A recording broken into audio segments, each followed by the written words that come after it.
Hello दोस्तों, are के mix entertainment channel पर आपका स्वागत है। दोस्तों, पूरे भारतवर्ष में 11 जनवरी को national human trafficking awareness day मनाया जाता है, जिसे हिंदी में राष्ट्रीय मानव तस्करी जागरूकता दिवस बोला जाता है।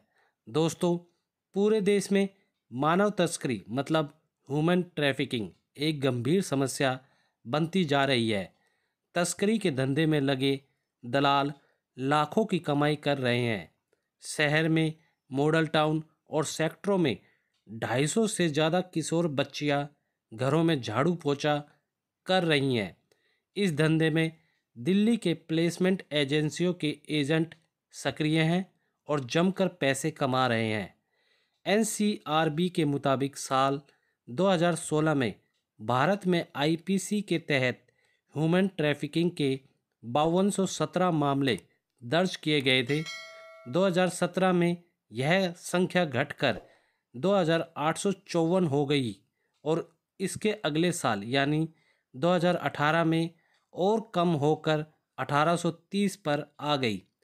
दिक्कत यह है कि इन आंकड़ों से इस बात का पता नहीं चलता कि यह बेहतरी आखिर कैसे हासिल की जा रही है। यही हमारा सामना इस संदेह से होता है कि कहीं इसके पीछे यह कड़वी हकीकत तो नहीं है कि किन्हीं कारणों से मानव तस्करी के मामले दर्ज ही कम हो पा रहे हैं। परिस्थितिजन्य साक्ष्य इस संदेह को मजबूती देते हैं। देश विदेश के लोगों की मानसिकता नहीं बदली है। श्रम शोषण और यौन शोषण की स्थितियां जो कि त्यों हैं।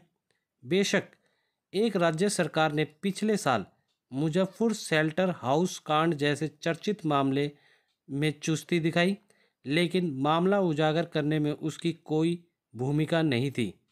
भारत में कमज़ोर तबकों के शोषण को लेकर यहाँ की कानून व्यवस्था की सक्रियता का अंदाज़ा इस बात से मिलता है कि 1976 से अब तक सरकारी तौर पर करीब 3,13,000 बंधुआ मजदूरों की ही पहचान हो पाई है, जबकि इस काम में लगे स्वयंसेवी संगठनों के मुताबिक देश में ह्यूमन ट्रैफिकिंग के पीड़ितों की संख्या कम से कम 80 लाख है, जिनका बड़ा हिस्सा बंधुआ मजदूरों का है। रिपोर्ट में मामले का एक और पहलू यह उभर कर आया है कि पुलिस अक्सर पीड़ितों के खिलाफ उन कार्यों में भी मुकदमा दर्ज कर कार्रवाई शुरू कर देती है जो ट्रैफिकर उनसे जबरन करवाते हैं। इससे एक तरफ पीड़ितों के कानून व्यवस्था की शरण में आने की संभावना कम होती है, दूसरी तरफ ट्रैफिकर्स का शिकंजा उन पर और कस जाता है। ड्रग्स और हथियारों के बाद ह्यूमन ट्रैफिकिंग दुनिया का तीसरा सबसे बड़ा ऑर्गेनाइज्ड क्राइम है। 80% मानव तस्करी जिस्म फरोशी के लिए होती है। एशिया की अगर बात करें तो भारत इस तरह के अपराध का गढ़ माना जाता है। ऐसे में हमारे लिए यह सोचने का विषय है कि किस तरह से हमें इस समस्या से निपटना है। मानव तस्करी में अधिकांश बच्चे बेहद गरीब इलाकों के होते हैं। मानव तस्करी में सबसे ज़्यादा बच्चियां भारत के पूर्वी इलाकों के अंदरूनी गांवों से आती हैं। अत्यधिक गरीबी, शिक्षा की कमी और सरकारी नीतियों का ठीक से लागू ना होना ही बच्चियों को मानव तस्करी का शिकार बनने की सबसे बड़ी वजह बनता है। तो दोस्तों, उम्मीद करता हूँ इस वीडियो में मैंने आपको national human trafficking awareness day के बारे में पूरी जानकारी दे दी होगी। दोस्तों, वीडियो अच्छी लगी तो वीडियो को लाइक करें, मैक्सिमम से मैक्सिमम हर जगह से शेयर करें ताकि सबको ये कंटेंट, ये टॉपिक पता चल सके और इससे सचेत रहा जा सके।